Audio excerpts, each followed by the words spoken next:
What's going on, chums, and welcome back to the Game with Chums podcast. I'm your host this week, Raw, and I'm joined as always by the bearded menace right there, Paul. How are you, Paul? I'm very well, Mr. Ross. I'm very well. It's at the time of this recording is Halloween, and Spooky. Very spooky. It's nothing like a bunch of grown men or grown ass adults getting all nerdy on the internet about Halloween, but that's a big thing now apparently in pop culture. It's just like mature adults just dressing up and playing being children, being kids basically. Yeah. But yeah, I'm doing well, man. Like been playing a game. I've been doing like sort of like not a full let's play, but sort of an in-depth live stream of the Evil Within 2, and yeah, we've just been making the videos for the month of horror, and as you can see, like we uploaded a watch along video of George A. Romero's classic Night of the Living Dead. So if you haven't watched that, please give that a watch, give it a like, because it's fun, man. I liked the video, came out really well. I thought we did pretty well. I mean, it was basically us just watching a film and talking, but I thought the mick out of the film. I mean, pointing out the mistakes that the great George A. Romero made. You know, like, it was good fun. I enjoyed making it. Maybe we'll do something. People watch it and enjoy watching it. Maybe we'll do something like that in the future. We'll see. But yeah, besides that, working, going to MCM, which we will talk about in a bit, and doing reaction videos, which we will talk about in a bit. But yeah, besides that, just the normal stuff, really. You know what I mean? But yeah, what have you been up to? What you've been watching and playing? Yeah. Streaming. You mentioned Evil Within 2 for the stream, but anything you've been playing just for the fun of it? You've been watching? I don't play video games for fun anymore. It's all business. My free time is literally like streaming and making videos. I haven't actually started a game where I'm just going, you know what, I'm just going to enjoy this on my own without having to record or stream. I haven't done anything like that yet. With the Christmas period coming up, I have some time off work, so hopefully I'll be able to just sit down and just sort of relax and just play something without having to worry about setting it all up and being entertaining and talking and worrying about like if my stream signal's gone or my CPU melting or your cat knocks over your PC or something. But yeah. What I've been watching, I think I mentioned it in the last podcast. I watched Squid Game. Mm-hmm. Very highly recommended. It's not the masterpiece that people think it is. It has its flaws. I don't want to give a spoiler away, but I think I mentioned it the last episode. The last half of it is kind of a bit. I don't know. Like if you watch it and you know what I'm talking about, but I don't want to give any spoilers. But anything else I've been watching? I've been wanting to watch Midnight Mass. That's one of my to-do lists. I've been hearing good things about it. It's Netflix I've also original. Heard good things. It's got one of a British actor on there that I quite like. His name's Raoul. I can't remember his surname. He's from London. I think you know who he is. He's the guy who's appears on a lot of Alana Pierce's videos. Rahul Kohli. Yes, the one. Yeah, name just came to me. Yeah, he's quite a funny guy. He's really funny, man. I've been watching a lot of stuff with on her channel with him in it. I think they started a podcast or something, and it's pretty. He's got that. It's just a typical thing that most Brits have, is that sort of dry, self-deprecating humor, which we all inherently have.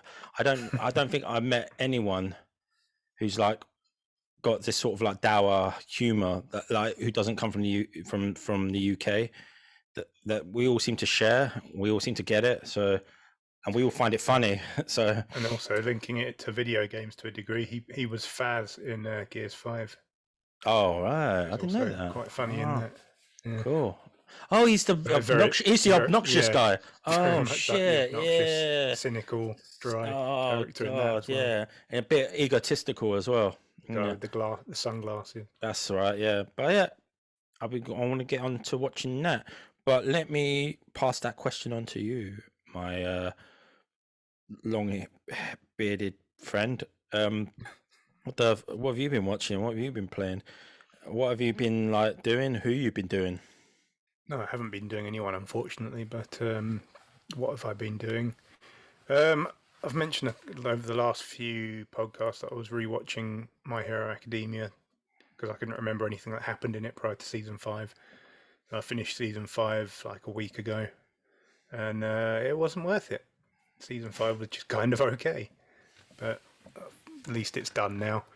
And Demon Slayer Mugen Train came out to stream recently, the movie that continues the plot from season 1. So I was going to watch that and then realised I'd forgotten half of what happens in season 1 because it was like 2 years ago when I watched it. So I'm halfway through season 1 of that, rewatching that. You what rewatch? What is up with you and rewatching thing? I never forget do stuff. that. I don't. forget stuff so much. I really don't. I've never gone and go. It's been like 3 years since I last watched a series. I got to rewatch. I never do that. So I think fuck it. I'll just go. I'll just watch it and get like they always sort of like give you sort of like a hint and stuff, a recap of what happened. Well, that's I never the thing. really. I asked a friend that had watched it. I said, "Is there a recap?" Because I've forgotten tons of it, and he said, "No, there isn't." So I was like, "Shit." Oh, what he just kills demons. There's nothing like too big. You know what I mean? That's all it is. He trains and becomes an apprentice and kills demons. It's just a typical I was going to say soju, shonen shit. Yeah. Well, I'd completely forgotten about the Doctor and her apprentice until I watched that episode those last few episodes last night. And so yeah, it's reminded me of that at least. But I'm enjoying watching it again. It's a really good show, and as I say, it's been a couple of years since I watched it. And what have I been playing? I think I mentioned in the last one that I finally got around to playing Resident Evil 7, finished that, and did the DLC and everything. And I felt like playing another horror game, so I thought I'd start The Evil Within, the first one. I've always heard good things about the sequel, and I wouldn't want to play that without playing the first one. And I played the first 3 chapters of the first one, and it's really janky, and I'm not sure I want to continue with it. It feels very kind of mid-budget horror game, which isn't necessarily a bad thing, but it just feels quite unpolished. So I'm not sure if I'll stick with it or not. But I also have started Metroid Dread. I'm a few hours into that, and it's very, very good. It's given me a reason to actually pick up my Switch again. I haven't touched it in months. But yeah, it's great. It's very good. And the last thing I've been playing, this one might surprise you, is Marvel's Avengers. Because it's on Game Pass now, and I thought I might as well try it. And the campaign's actually okay. It's not bad. It's just like your typical big budget AAA action adventure campaign, and the characters are actually quite good. Kamala Khan is very likable, and I don't think I'm going to be doing any of the post-story stuff, which is all the games of the service, co-op, live service, microtransaction-y stuff. Don't think I'm going to bother with that. I'm just going to play the campaign, and then yeah, that was fun. Now on to the next thing. But yeah, it's in Game Pass, so I thought I'd give it a go. It looks really good as well. It's a very good looking game, and it's fine, basically. Not going to be shouting its praises from the rooftops, but it's fine. It's entertaining enough, I suppose, if you like those big budget action adventure games that are all about visuals and set pieces, which, to be honest, I don't play many of them. So maybe if you play those kind of games and nothing else, maybe it's just not worth your time. But I don't really play many of those, so I'm enjoying it to a degree. Other than that, that's about it. I did also start Resident Evil 8 for a video on our channel because, as you mentioned, we've been doing our month of horror, which is now complete because we're recording this actually on Halloween and the final video has gone up. And I thought I'd do a quick video of Resi 8 because obviously having finished 7 finally, I could actually play it. And some shit went down in the beginning of that game that I did not expect, like literally in the first 10 minutes. But it's a very good looking game. But Ethan gets his hands all fucked up again. That guy, he's got no chill when it comes to his hands. Mm. He needs to, like, I don't know, wear some gauntlets or something. Yeah, seems pretty good. I might carry on with that. I'm kind of in the mood for some spooky games at the moment, so I might carry on. But other than that, that's about where I am. What I've been doing, very little, watching Demon Slayer and playing video games. So I guess we can move on to gaming news. What's been happening in the world of gaming, Paul? Has anything been happening? Yeah, PlayStation recently had the state of play. I can sort of say that it was quite universally panned. Sure was. It wasn't very good at all. There was a lot of hype from certain people about what they were going to announce or show. You're a gamer, one of the video, the YouTube channel anyway. They did a live stream on it, and they in their title had Elden Ring, Final Fantasy 16 ? Exclamation mark. No, it was like proper low budget schlock in there. Which, like I mentioned before that I did about reaction video. I decided for the first time ever to do a reaction video. So I have live streamed events, but because it was only about 20 minutes, I thought, well, I'm going to do a reaction video. And I did it, and it hasn't got quite the dislikes to likes ratio is in favor of the dislikes. People are very happy with you. Well, I don't think I'm wrong. Take their annoyance to Sony. I don't think I'm wrong. Like, I've seen a lot of other people's reactions at videos or opinions about the state of play, and it was all pretty negative. It wasn't very good. It was probably the worst one they've ever done. I looked at some other reaction videos, and everyone was negative about it. And forum chat, everyone was negative about it. It just wasn't a very good show. So that annoys people. I guess part of it is maybe because they hype themselves up and they're disappointed, so they're just angry. Part of it is obviously going to be some fanboyism in there. I'm sure that was the same with Xbox fans if they had a show that bad. I don't think I was being very disrespectful. I wasn't going, oh, well, this is a load of shit.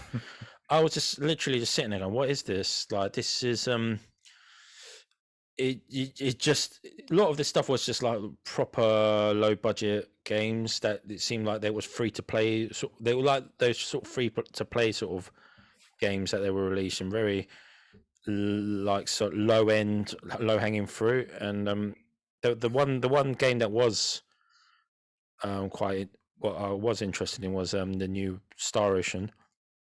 But I even mentioned it. I said, man, Star Ocean, this looks like a PS3 game. The graphics weren't very. I mean, it's not never even really that great of a PS3 game. Yeah, I mean, I'm pretty sure the last Star Ocean looked better than that. I don't think it did, to be honest. The last Star Ocean was bad. Okay. I was very excited for it. I bought the limited edition. It's on my shelf behind me. It's just a bad game. So, I mean, Star Ocean, normally I would have been like, oh shit, yeah, Star Ocean, new Star Ocean coming. But after Star Ocean 5, I'm like, oh no, new Star Ocean.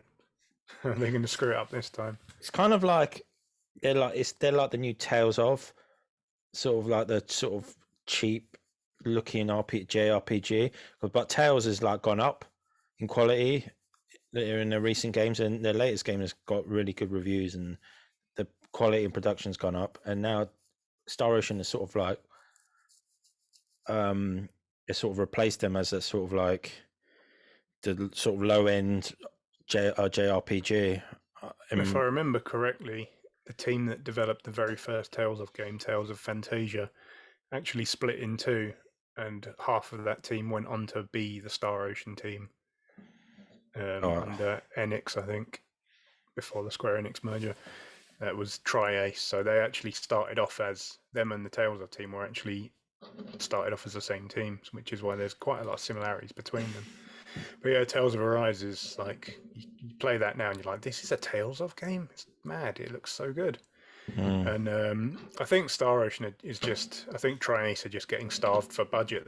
I think they're doing the best they can with a very low budget, because 5 was very low budget. Like 4 was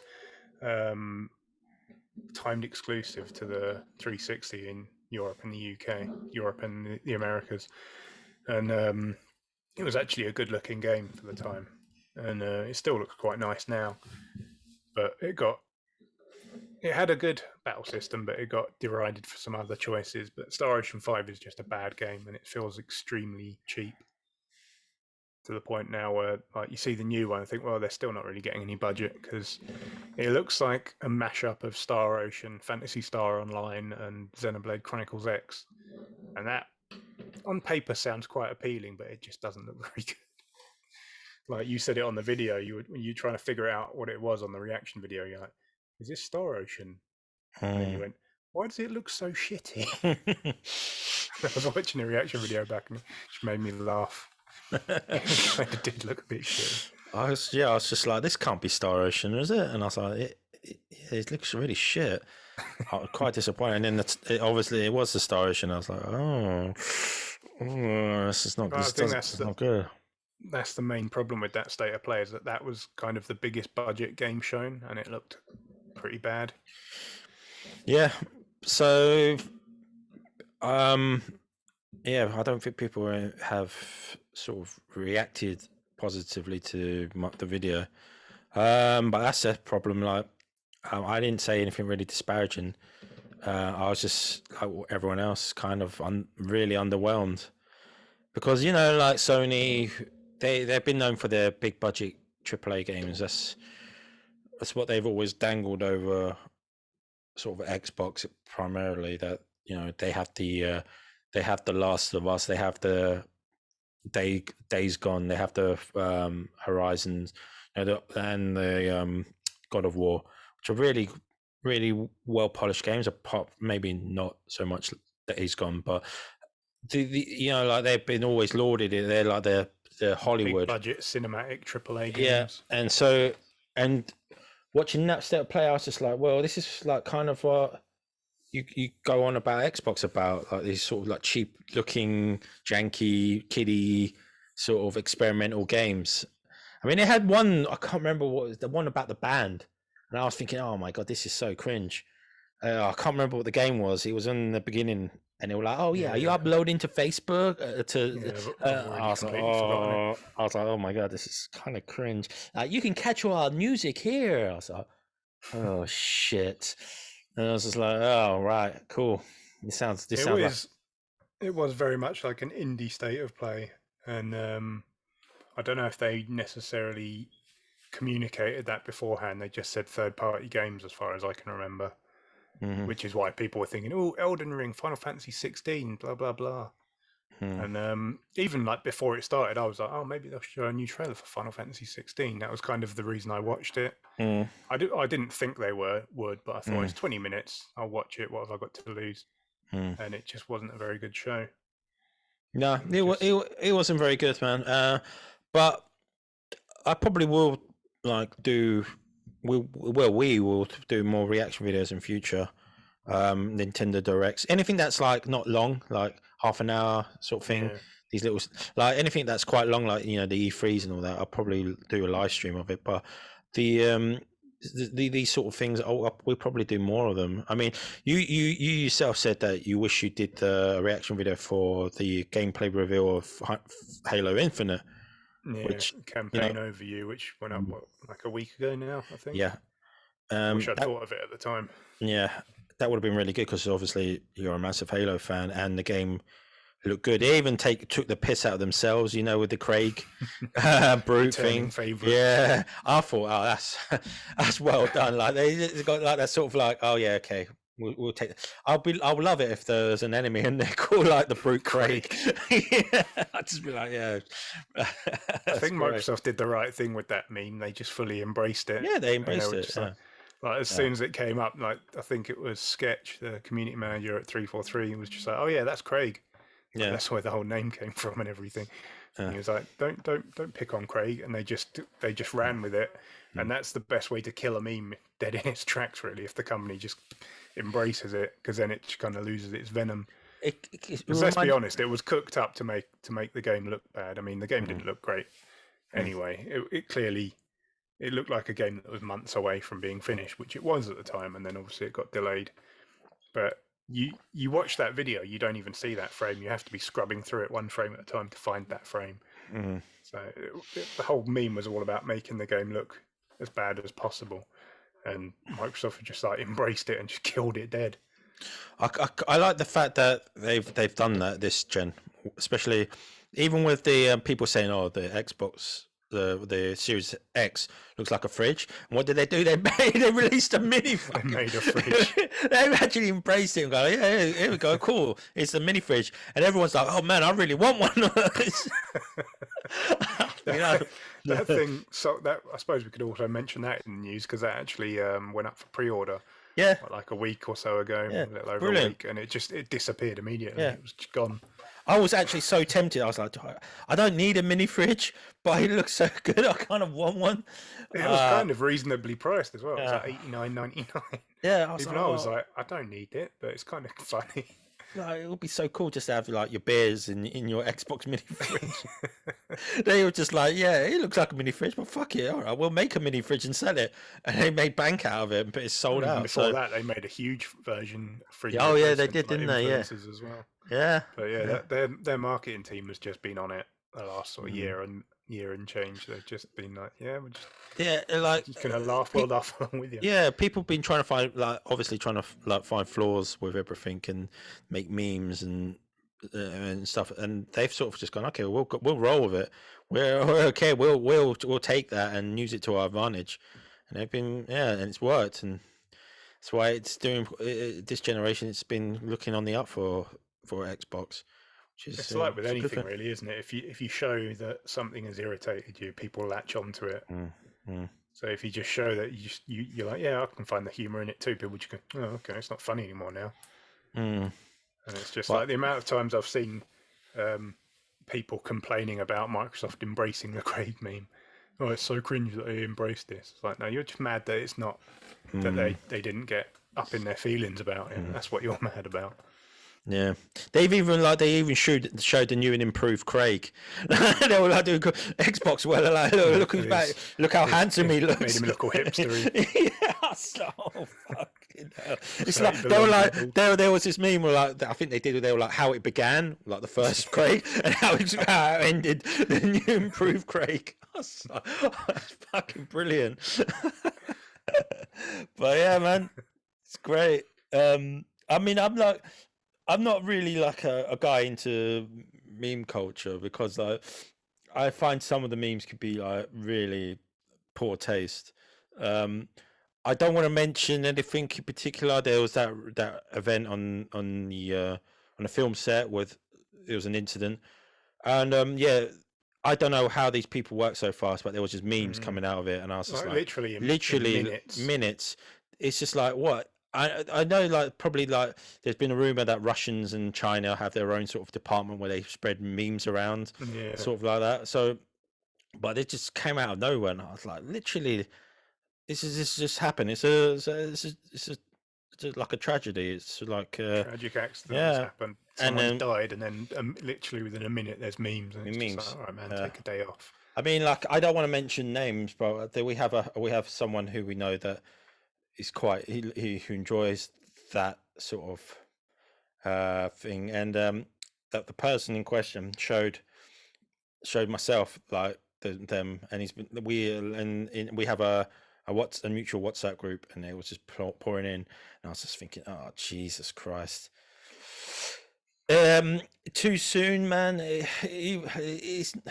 Someone died, and we shouldn't really be making jokes of it, because it's tragic, but you know, that's the world of the internet, isn't it? It's a very weird and scary place.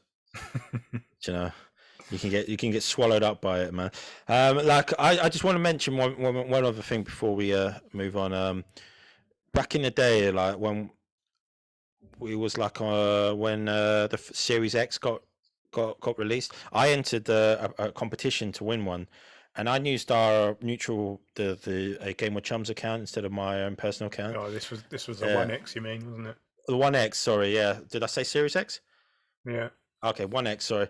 It was to win it, and it turns out I won. But in that very day, Raw's posted pictures of the 1X that he purchased. With and it was my just own the damn money. And just the timing couldn't be perfect because I won it, and then everyone was just going, look, that person's already won one. You should redo the competition again. And it was just like a major shitstorm that people were they were DMing us. They were like just retweeting it, and like loads of people Telling joining the guy in to give it to someone else. Yeah, and the guy was like, thank God, like.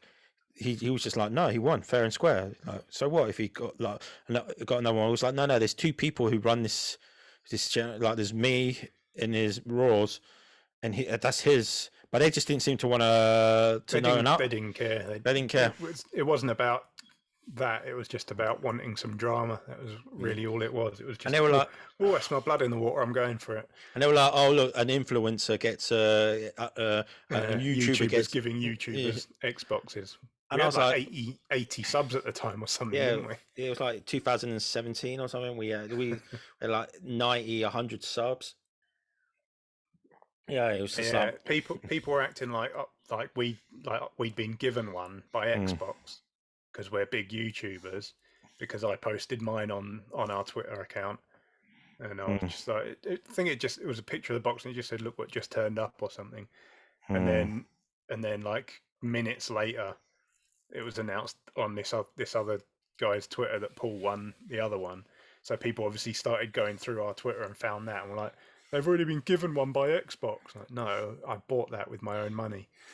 So we both kind of waded in and tried to explain that there's two of us here. Paul's entered that competition without, I didn't even know you entered it. It was completely without my knowledge. I didn't think I was going to win. I was like, you know. It was just a retweet thing, wasn't it? It's like retweet, like and retweet thing. I was like, look, I've bought one with my own money. That's the one I've posted on our Twitter. Paul's just entered this competition and he's just happened to win that one. And people were like, you can see how it looks bad though. I'm like, no, I can't. I've just explained to you exactly what's happened. And they were There's like, no way you can spin that. And they were like, you know what? You should give it away. Yeah, so give it away. I was like, no. Yeah, and then like, we're just getting. It's really strange, like how things can happen on the internet. They went through our history to find anything of dirt on us to like use against us, and I was just like, what is going on? And this is just a small thing. When they didn't find anything, they just started manufacturing things like, it was just, you can see how it looks bad. No, I can't. It doesn't look bad. It just makes you think like that's such a small thing. Just imagine what people have to deal with, like bigger, like much like influencers, like people in the spotlight, social media stars, celebrities, anything, like how bad that could get. Like just to think that just like 10 times worse. But it's a crazy world, man. And at that point I was like, damn, wow, this is insane just for winning a competition. Yeah, the thing that made me laugh is that the people were saying, "Oh, YouTubers giving other YouTubers freebies." Those people had YouTube channels and they had more subscribers than us. Yeah, they entered the same competition. So I was like, "Are you crazy?" Yeah, and I was like, "What's going on?" But yeah, internet, man, it's a strange place. Strange place. It's just, like I think Jim Sterling said this before, like negativity is what sells on the internet. Like that's why they stopped doing any kind of positive videos, because they weren't seeing any kind of, like those videos weren't getting watched. The only videos of theirs that would get watched were negative ones. So they just basically started doing nothing but that. And then people were like, "Oh, your videos are negative." So yeah, because that's all anyone watches. And it's, you see the same thing on like, just in like comments on articles and Facebook and on forums and stuff. People just gravitate towards negativity. It's like it somehow fuels them. It's I don't know how you don't get tired of it, because if I'm like in a conversation that's going negative and I can't turn it around, I'm just like, all right, I'm going. Like, you do you, but I'm gonna go and like do something fun, like go get drunk or something. I don't know. Yeah, it's just, I don't understand why people just gravitate to negativity so much. But it's times we live in, I guess. Indeed it is, Mr. Ross. But speaking of gravitating towards negativity, yes, we'll probably do more reaction videos. They won't all be negative. I mean, Jesus Christ! When we were getting sort of the dislikes, I said to Ross, we should do more because people watch these things. Like, do you know what I mean? They want to see people's reactions to see if it's negative, which people come across as mine as being overly negative, but I was just, it was more of like I was disappointed. I wasn't like slating PlayStation. I was just like, well, that's quite disappointing. Which was the general consensus that it was disappointing. It was. But yeah, we'll do more because people seems to want to watch people's reactions. That's why that genre is so popular. And, it's done well in terms of views, especially compared to some of our more recent stuff. Yeah, I think people want to watch us. Want us to play less video games and just do more sort of reaction, more sort of like reaction and sort of events, sort of vlog things, which seems to be more popular. Yeah, so we'll do more of those sort of that shit, no, because we stopped doing like let's plays because that's just that's a dead genre. Yeah, I mean we missed out our time to do it, which was in the early the mid 2000s. I think it was its peak, when everyone was doing let's plays and they started. But now people still watch let's plays, but they just tend to stick to the established ones. Like up and coming ones, you just don't have a prayer now. Because people doing them on Twitch and then just uploading the what's it called? The live streams. Yeah, VODs. Yeah. But yeah, nobody seems to want to watch like a normal let's play in parts anymore. Like ours fell off a cliff to the point where they just were not worth the effort. Yeah, I mean, what's the point of playing through a whole game and then you have like 2 or 3 people watch like parts of it?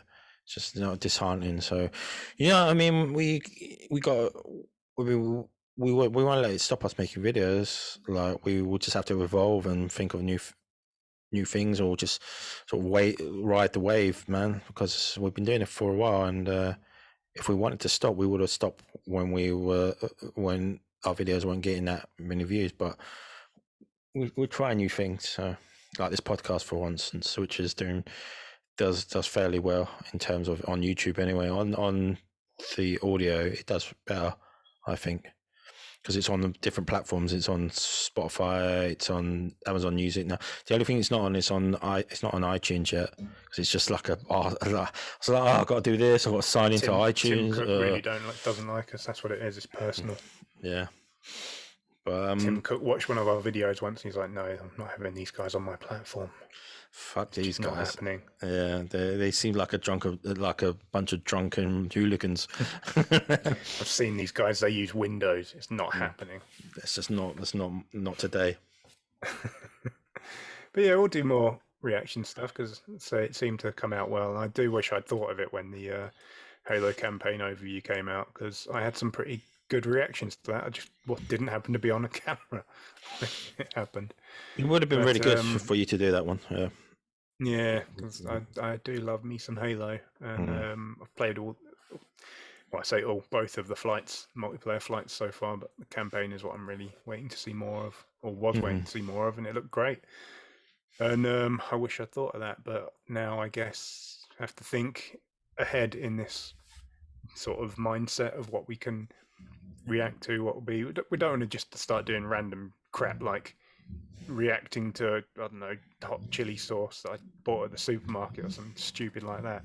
Obviously it'll be about games and anime and film and stuff, and it will just sort of, we'll just have to get into the mindset of looking ahead and seeing what events are coming in, wondering if we can sort of do something with that. Like as you were saying, the longer stuff probably isn't going to work too well. Like they're not going to do a react to the video game awards, which are coming up in 5 weeks, I think, because that thing goes on for hours. It's like 4 hours long or something. That's more live stream sort of territory, because you can live stream that, and I can get up and go and have a toilet or something while that still goes on. Yeah. Yeah, while Jeff Keighley's talking about how much he loves Hideo Kojima and going to the I, toilet or I grab was a beer or something. I was actually thinking of doing a live stream of I don't know if the Crunchyroll's done their awards yet. I think they have, haven't they? The anime awards. So. I think they have. I'm pretty sure they did it a few months ago. But that's another thing that I might do. We might do something like that in the future, like a live stream of the anime awards, because we love anime, and we yeah. Speaking of which, a couple of podcast ideas around that as well, and some video ideas around that we kind of on the back burner a bit at the moment, I guess. But we'll get to that stuff as well, because we probably should do more anime stuff, because we've both kind of grown up watching anime since like I don't know, like the mid-90s or something. Yeah, probably. I keep trying to think what's the first anime I ever watched, and we didn't get Dragon Ball when we were kids, so that one wasn't our first. It wasn't Pokemon, because by then we were in our sort of teens, early teens. I'm pretty sure mine was maybe Robotech, some shit like that. When it was on Syndicate, when it was on TV, I think it was on like Channel 4 or something. And they never showed it in order; it was always out of order. So I was like, "What the hell's going on?" But yeah, this was the first anime I ever saw. What's that? Akira. Yep.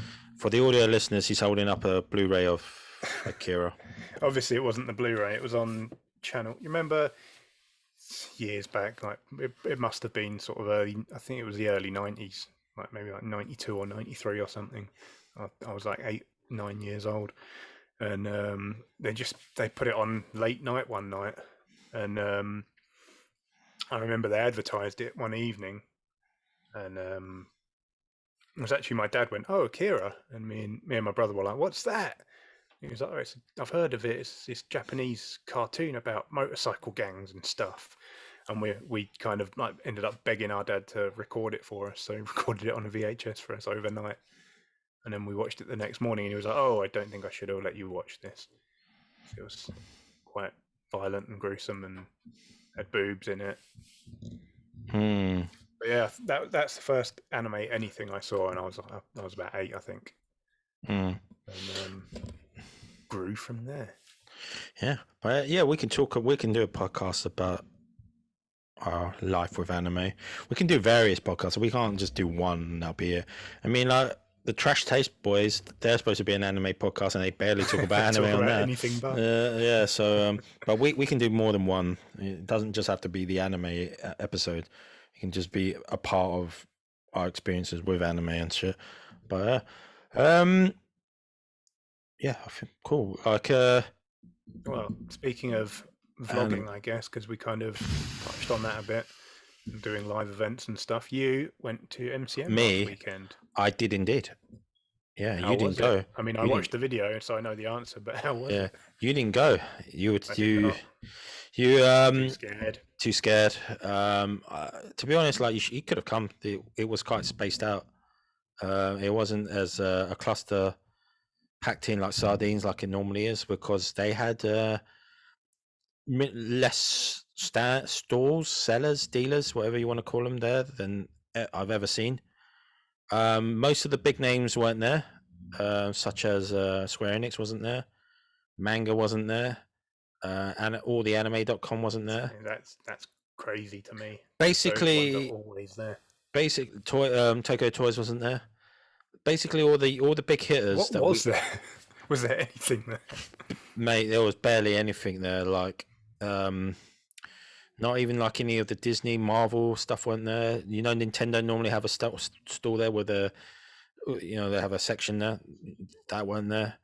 It was very sparse. I normally collect like this is a thing I do every con book. I always get one. I'm pretty sure I've got one, and I looked through it, and all the Crunchyroll wasn't there. All the well-known ones weren't there.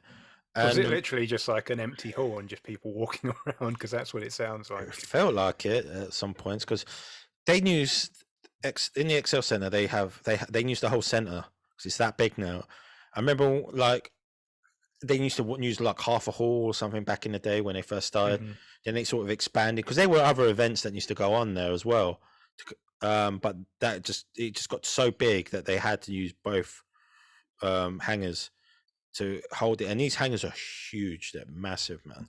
Big spaces. Big spaces, but yeah, there wasn't that much there, and I don't know if I think COVID did have a part in it. Obviously, like they needed more space to have some sort of semblance of social distancing. So I don't know if some of the main companies just didn't want to go there because they were afraid of COVID, of the virus. But there's a thing they have, like after you go to the event, they email you asking for feedback, and I've given my feedback before, and I think they've taken maybe like there's an option there to say what do you want to see more thereof, and there's a list of like what you can choose. They give you options, and I noticed a lot there was that one of the options was to have more chill out areas, more social stuff to do socially, instead of just like going there and it's a glorified market. So there was a lot more of that. The person I was there with, our friend Dan, he kept saying that. He was like, there's a lot of chill out spaces there. And I was thinking, that was one of the options that you get to put down on your feedback.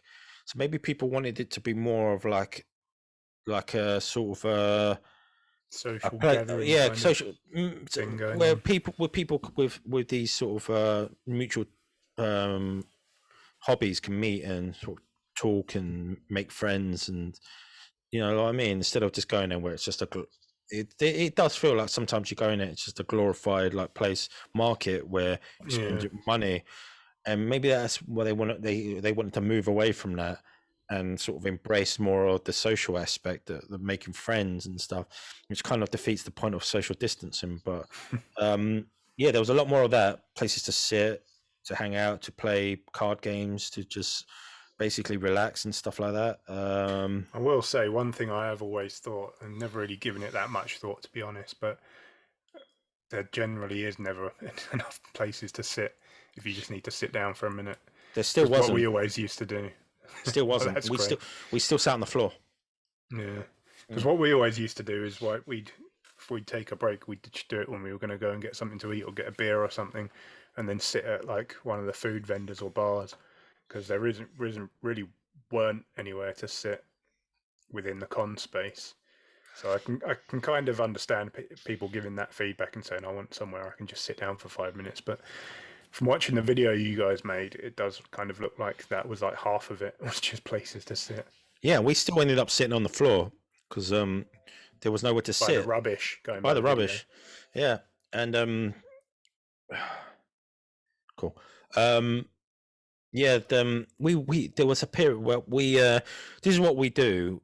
This is like a traditional thing what we do when we go to cons. We do like a circuit of the event, see what's about, sort of walk around. We don't actually engage in any of the stores per se properly.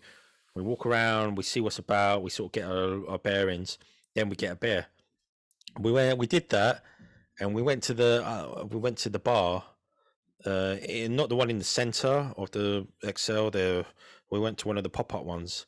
And went, straight to the beginning of the queue. I would like a beer, please, sir. And they were like, "Can't serve you yet, not until 12 o'clock." And we just like, okay. We look like a bunch of pissheads, and it wasn't that early. It was because we got general entry. There was no. This is another thing, right? I love MCM, man. We love it. So we keep saying that we only from love. We keep saying that we wish it was around when we were youngsters, even though we had no money. What was I saying? I've completely forgot. No. It's general entry because the ticket prices go up, and what pissed me off about this one was the tickets were quite expensive, and there was less for us to do there as adults to spend our hard-earned cash on. So I was a bit annoyed with that. And then Yeah, like sometimes we used to get priority tickets where we get to go in like an hour earlier. Early. Yeah. But at that time, I was like, "Fuck that!" It's like £5 more. Plus, you pay for a booking fee as well. Even though you get the tickets digitally, they charge you, which is insane. So yeah, we got there, and then I was like, I don't ever remember that there was a licensing for 12 o'clock. I'm like, is that like an Excel thing or was that a con thing? Because we went to the this is how much of a drunkenness we were. We were like, oh fuck this, let's just go to the actual bar. So we walked around.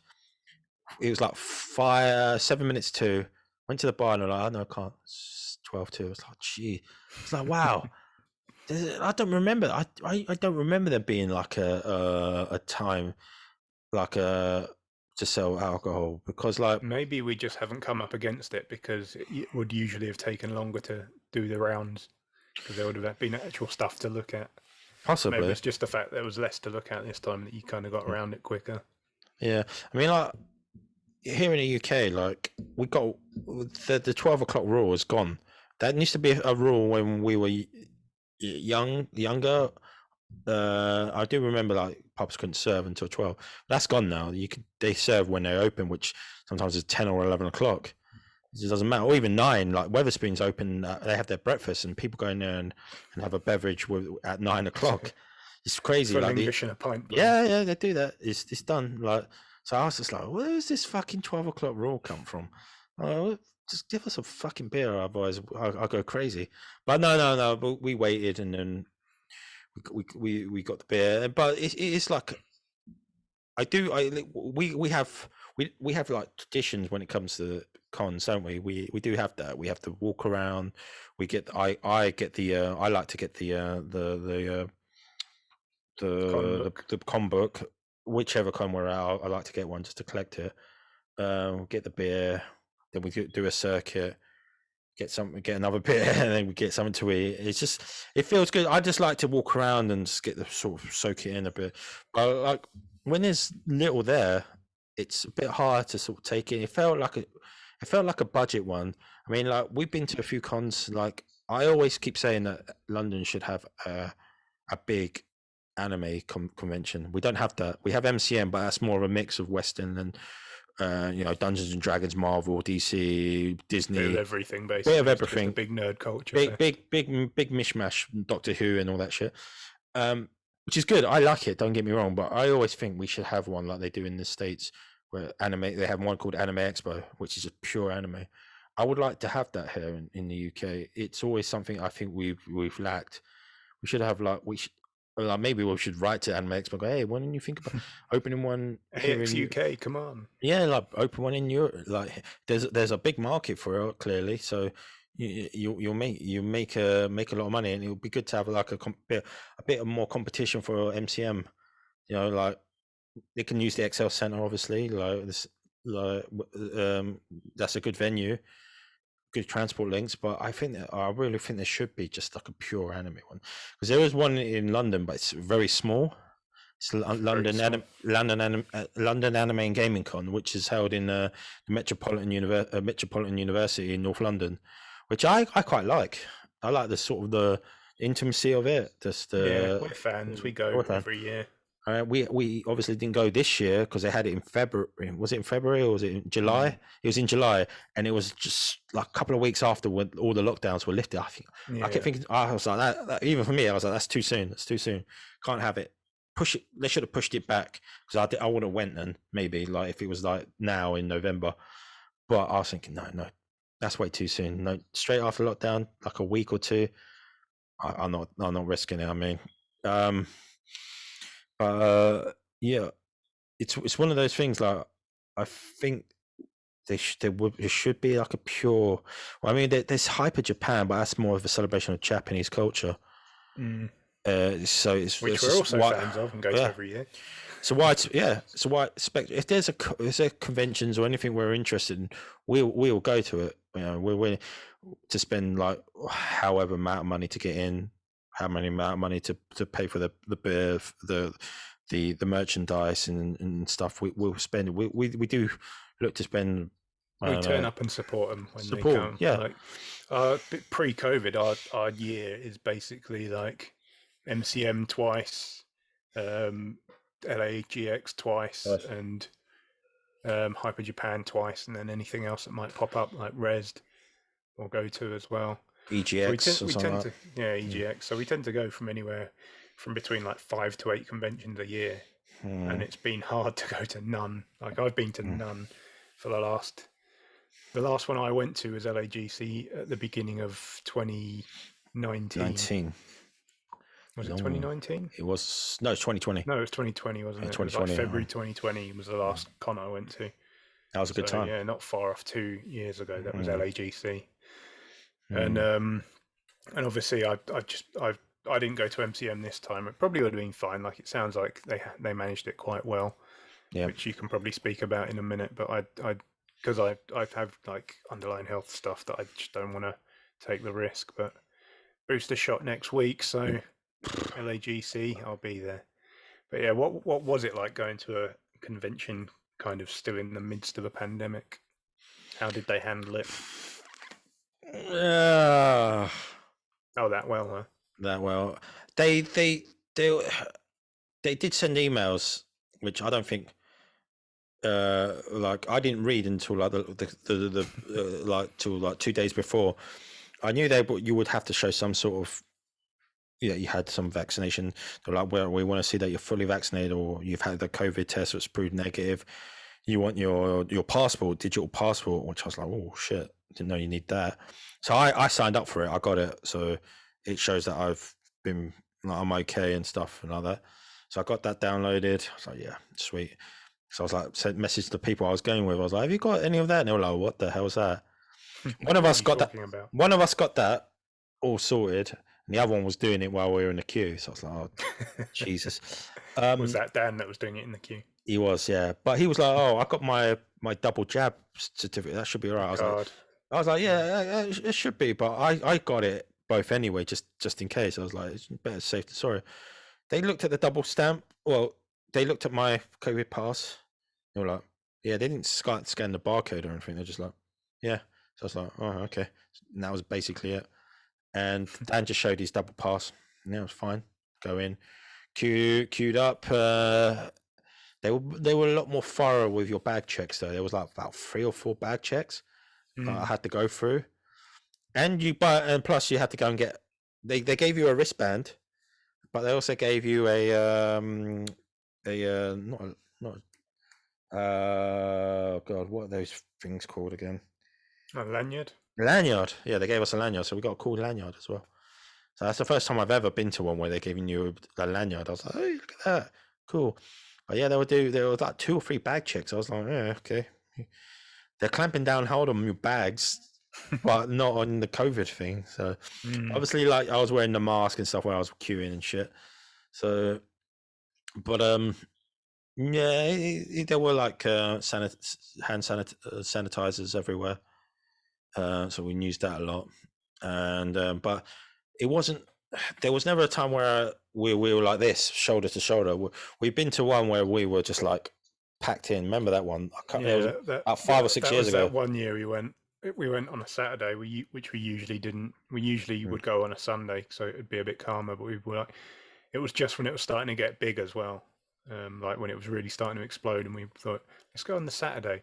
And literally, you just got marched around the place by the flow of traffic. So, like, if you wanted to look at anything, you just had to glance at it quickly as you got pushed past it. And like, oh, that looks great. I'll come back in 10 minutes. Do a full circle. You were literally just being moved by the crowd. It was mad. Yeah. Yeah. That wasn't like that, and it hasn't been like that since then, to be fair. So I think they've kind of like, because that was when they were using not the full capacity. They had like the other side was blocked off or was closed, but now they've just used everything, which is a good idea because it's just it's huge now, man. That's why I say there should be an anime expo here in the UK. Like they should do a European version of it. You know, they'll make money. I don't know why they haven't done it yet. Because I always look online. I was like, is there a big anime one? And like, obviously, like, I don't want to sound like London centric, but if there was one, it would be in London, you know, because obviously that's where the highest amount of proportion of people is. It's where you get the most money. You know, the best transport links. I think even people disagree. It does, like whatever people say, like about the rail, which is shit. The overground and the Docklands is really good. I don't think like it's ever been since we've been there. There's never been delays on the Docklands or stuff like that. They come fairly regularly. Overground is pretty well. You know why that is? Because it's not fucking privatized. It's run by the London. It's run by the London Transport. It's not like how we run our trains, where it's all it's sold off to private business, and they all run so poorly. But those two are run really well. Even the London Underground is run fairly well. It's just like it's outdated. It's old because it's from the Victorian time, so it needs upgrading. It needs like investment, which they're doing. But even that, it still runs pretty fucking well. Like it's normally like every 5-6 minutes they come along. But yeah, it's just infrastructure is just quite old. But the new stuff like Docklands, Overground run really well. So yeah, if anyone who listens to this podcast who runs a big anime convention, come here. We're ready, man. We're prime. I just don't. They should look at it and go, wow, MCM does really well. Hyper Japan does really well. Got lots of sponsorships. We even have a fucking Matsura festival here in London in Trafalgar Square. Trafalgar Square, yeah. Which does well. I've been to whenever that pops up. It's normally in the summer, but obviously we couldn't do it last time. I think did they do it last time? I don't know. We didn't go anyway because I was like, oh fuck that. I'm not 2019 might have been the last one. Well, I was like, even if it's outside, I was like, nah. But they should have one. Like, the more I think about it, the more I'm like, why don't they have one? I think people would definitely support it. Like, people support MCM. MCM's huge. There's tens of thousands of people there every single day. And that's why they've gone from using like one hall to using the entire exhibition centre over the last sort of decade. People will support it. People support LAGC. LAGC is very small, but it's busy.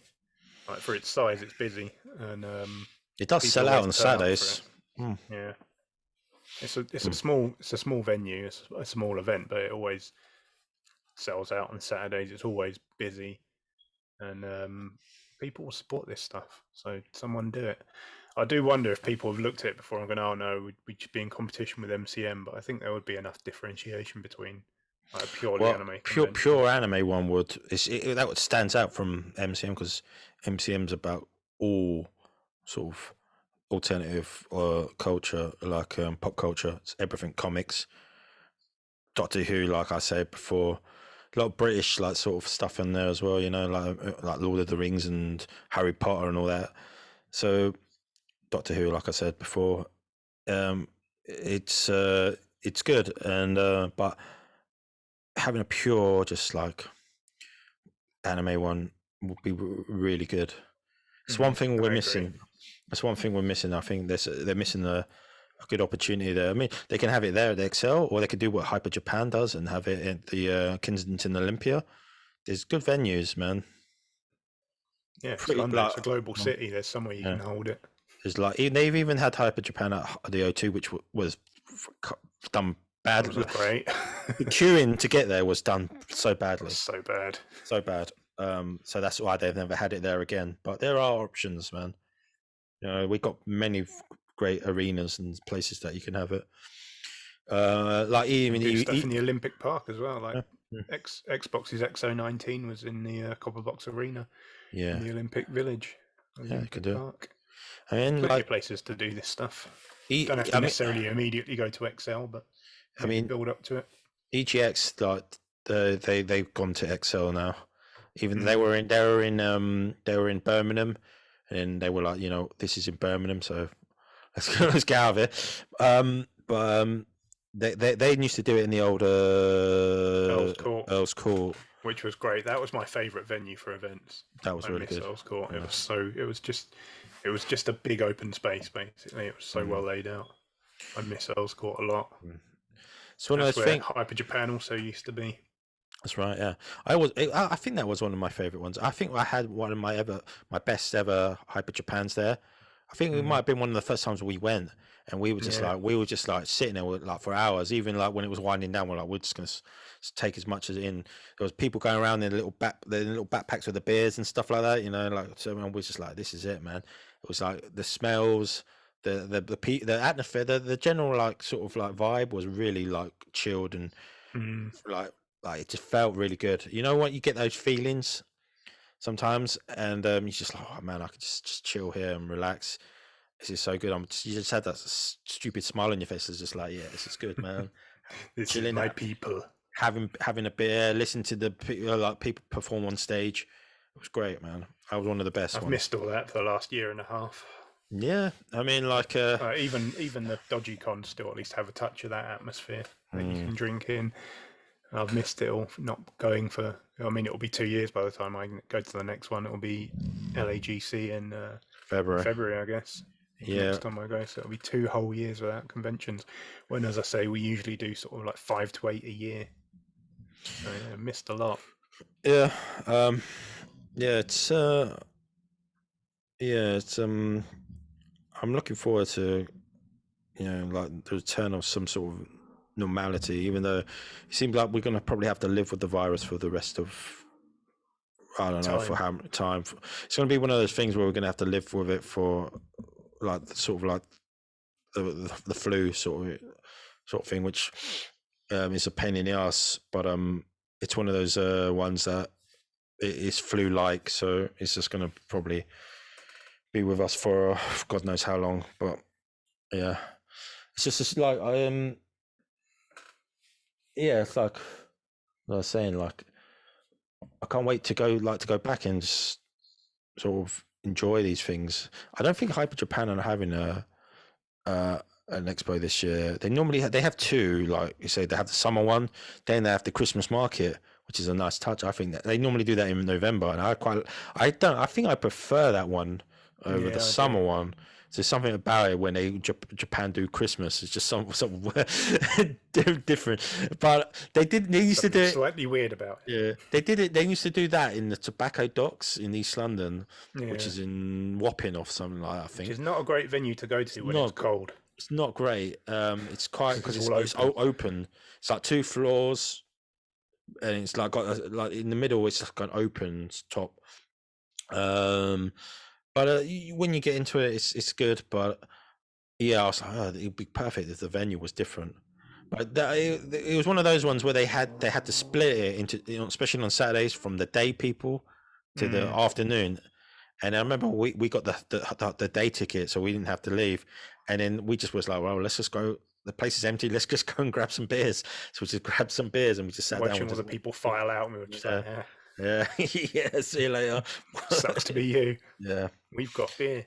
Yeah, but I remember one time we went to one, and it was we were just doing everything. Like they had the malt whiskey thing, the heated whiskey, and we were just like, you know what, let's go grab it. And we're like, yeah, that's good, man. We were experiencing all the cockles. We were embracing Japan's delights, and there was one in East London. Yeah, there was one. I think we did the video of it for the one I think it was in the Kensington Olympia, where basically it was just us just drinking for the whole video, but we were drinking all various types of Japanese alcohol.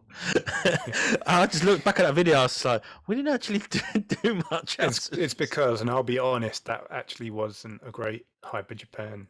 No, there really wasn't much to do that year. No, other than drink. There were more drinking options than there usually are, which kind of made up for it for us. But there wasn't a great deal to do there on that one. I'm not sure what the deal was, but it just wasn't really much going on. But the whole video was just us going from one bar to the next and buying beers. Which is a fairly accurate portrayal of our ongoing experience. That was like one time we just decided not to do the sake experience, because the Hyper Japan also do various other events within the event itself, smaller ones. One of them is the sake experience, which we've done before because it was cheaper. It was cheap, the ticket, and they had a lot on display, but we noticed that it kept getting smaller and smaller, the representation, and the ticket prices went up.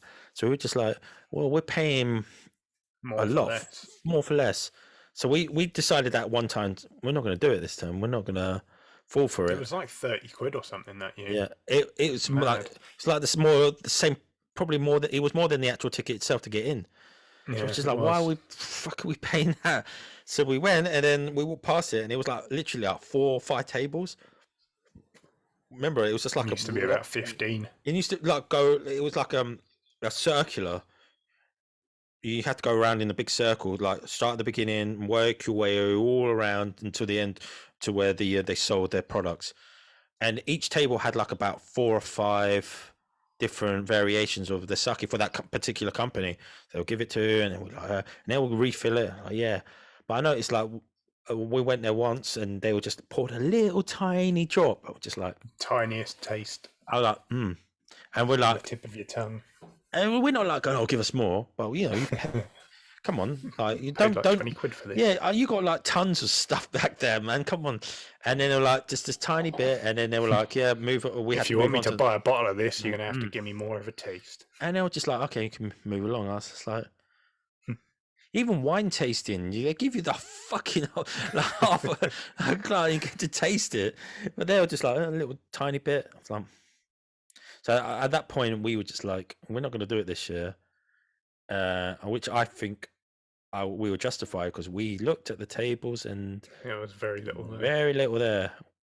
They were selling more different Japanese alcohol in the venue than they were at the sake experience. So we're just like, I'm glad I didn't pay £30 for that. Which is a shame, because I like to do it, because we've done it. I remember we went there once, and the guy recognised me. He was like, "Oh, you were here last time." I was like, "Yeah, cheers, man." And then another time there was a woman that recognised us as well. Yeah. Oh, yeah. It's like, yeah, we come here a lot. We come here and we basically just drink. Don't judge. But it's good to do these sort of things with mutual friends. It's always better. It's good. Yeah.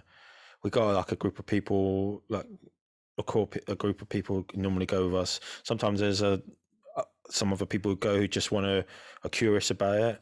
But normally there's the 4 of us, me, you, Nikki, and Dan, that always seem to go. Apart from LAGC, which is just predominantly me and you.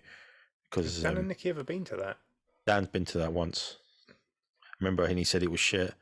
That's why he never went back. Yes. I remember he was in one of our videos, basically saying it was rubbish.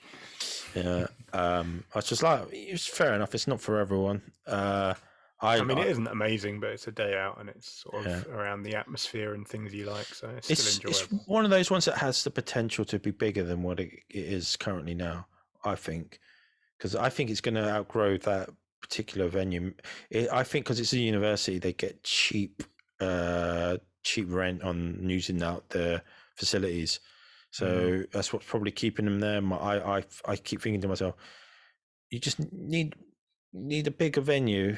It looks a bit more not professional per se, but more not glamorous. But it's like with the XL, you're gonna get. It's a big one. It's going to be a big deal. When it's like a London University, you like, oh, it's kind of like an indie sort of thing, very small scale, even though it has quite a lot there. If it went to like a more sort of well-known venue, it will attract more people to go. And you get more sponsorships. Yeah, I mean, Holloway is quite far for us where we live. And it's near the if people don't know, it's near where the Arsenal football ground is.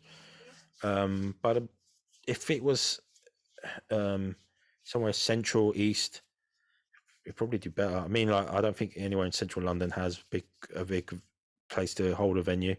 They're normally done in East London or West. But South London should get some love, man. And we got a venue now, Fairfields. Maybe that can hold something. We're gonna have to start our own one, ChumCon. Oh my God, Jesus Christ, that'll be depressing. That'll be the worst. You'll turn up just to show solidarity. It'll be worse than the Croicon one that we had in the Croydon. You know what? I reckon we could maybe do better than that. Oh God, I hope so. We'll just be selling our own figures and stuff. Not much better, but I don't think they ever had another one after that, did they? No, I couldn't remember. It was not good. No. But this is what I'm saying. Like, if you have an event, we'll turn up and support it, even if it turns out to be naff. And that one was naff, but we still went. We still paid our money. Still checked it out. We made a video of it. We kind of took the piss. But if you've got these kind of events going on, we are going to turn up and support them. So if someone do a big AX in London, we'll be here for it. I think the main point of this podcast is someone bring Anime Expo or an equivalent here to UK. Just do one in. If this podcast can achieve one thing, I mean, I'm pretty sure there's anime events in Europe, because I always hear about other anime-tubers going to these places because they get invited, like the Anime Man and people like that. They get invited to them. There's definitely one in France. Yeah, so they have them. We don't have one here because it's always MCM. But if you have an exclusive one just for anime, we should have it, because other countries do. And you're missing out because we out a bit. That's all. Yeah, I mean, like MCM do it twice a year. I mean, Expo can do it once just to see how it goes. And do it like August or September or something. Yeah, people will turn up. People will turn up. A lot of people are dying. Like we've been to a lot of these things. We know there's a big demand for it. So yeah, please do. But anyway, do it. Yeah. Anyway, man, we'll sponsor it. Yeah, sponsored by a game with Chums. Have us appear on one of your panels. I mean, there's one thing. Like, I'm gonna tag London Anime and Gaming Con when I put this up on Twitter or Facebook. And we always joke that we'll end up doing a panel there. Yeah, it hasn't happened yet. Yeah, if you want to reach out to us, LAGC, London Anime and Gaming Con, please do either DM us on Twitter, Instagram, Facebook, or send us an email on gamewithchums@gmail.com. Best of all, you can pay us in beer.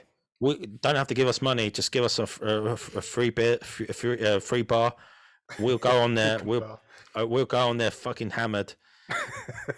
We'll do a better Q&A than some of the ones, or discussion, than some of the people you've had on there. Naming no names. Someone who did one about Final Fantasy. But yeah, please reach out to us and we'll do it.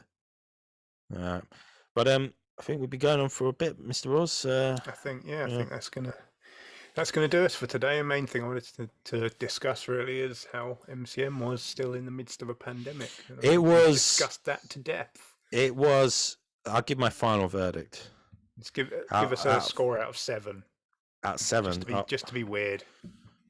2.5. It's probably not great. It was out of 7, 2, 3. It's always good to go to these things, especially when you go with your friends. It's a day out. It's you especially when you've been locked up for 18 months. It's good.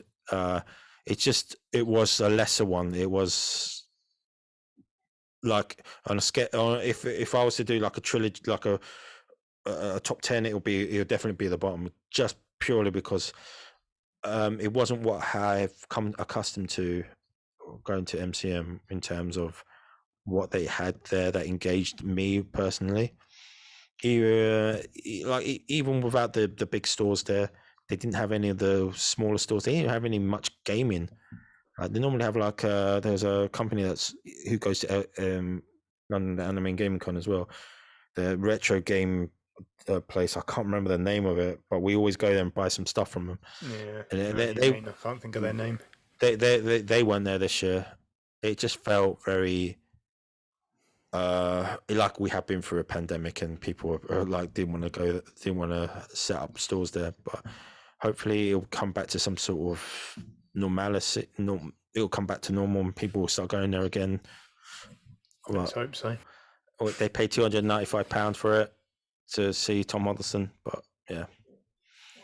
Anyway, he really is the god of mischief, huh? Yeah. Getting people to pay that much. But anyway, Ross, Yeah, I think that's going to do us for this time. Paul's getting his crisps ready. He's feeling a bit hungry, I think. And yeah, that's going to do us for this one. Hope you enjoyed listening to us ramble on about cons and stuff. It's not the first time we've done it, but kind of felt a bit timely seeing as Paul has just been to MCM. So hopefully you enjoyed this. Hopefully you've also been enjoying our month of horror for Halloween. Put up quite a lot of quick look videos at horror games. Paul's done some live streams. We've done our watch along of Night of the Living Dead, as we mentioned at the top. So please go and watch that. Check it out. Maybe enjoy the film along with us talking over it and possibly ruining it for you. And yeah, check out our social stuff on Twitter and Tumblr and Instagram. You can find all the links in the description below, I should imagine. Yeah. And this podcast is available on YouTube for the visual version, which you can see us using props and visual aids and stuff. We've got us on podcast services, except iTunes, because Tim Cook hates us.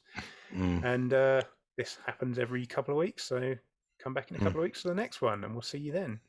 Bye. Bye-bye.